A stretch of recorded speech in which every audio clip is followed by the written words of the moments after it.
Les violences survenues lors de la manifestation contre les méga-bassines de Sainte-Soline, le 25 mars dernier, ne cessent de faire réagir. Ce jeudi 30 mars, Sandrine Rousseau était l'invitée d'Europe 1 et s'est exprimée sur l'utilisation de la force par les CRS sur place, pointée du doigt dans plusieurs rapports officiels pour la démesure de leurs actions face à la foule de militants.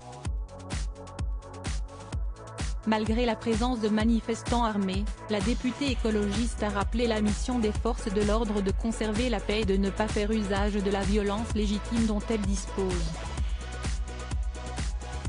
J'ai l'impression qu'ils ne sont plus au profit du maintien de la paix mais en défense d'un projet politique, s'est ainsi inquiété la politique de 51 ans. Des propos qui ont choqué la journaliste Sonia Mabrouk, qui menait l'entretien.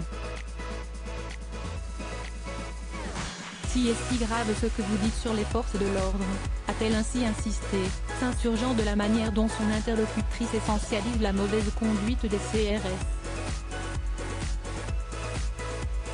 Comme si tous nos policiers et nos gendarmes n'étaient plus au service de la République, a analysé l'auteur de Reconquérir le sacré, paru le 8 mars dernier. Supérieur à Léa Salamé, Pascal Praud, Anne-Sophie Lapix. Découvrez les journalistes quand ils étaient plus jeunes et Sandrine Rousseau charge Gérald Darmanin. La réaction de Sonia Mabrouk n'a pas empêché Sandrine Rousseau de poursuivre sur sa lancée en réaffirmant que la stratégie du maintien de l'ordre est faite pour soutenir une politique qui est illégitime aux yeux du peuple français. Par la suite, l'élu a demandé la démission de Gérald Darmanin, ministre de l'Intérieur et, selon elle, est responsable du chaos de Sainte-Soline.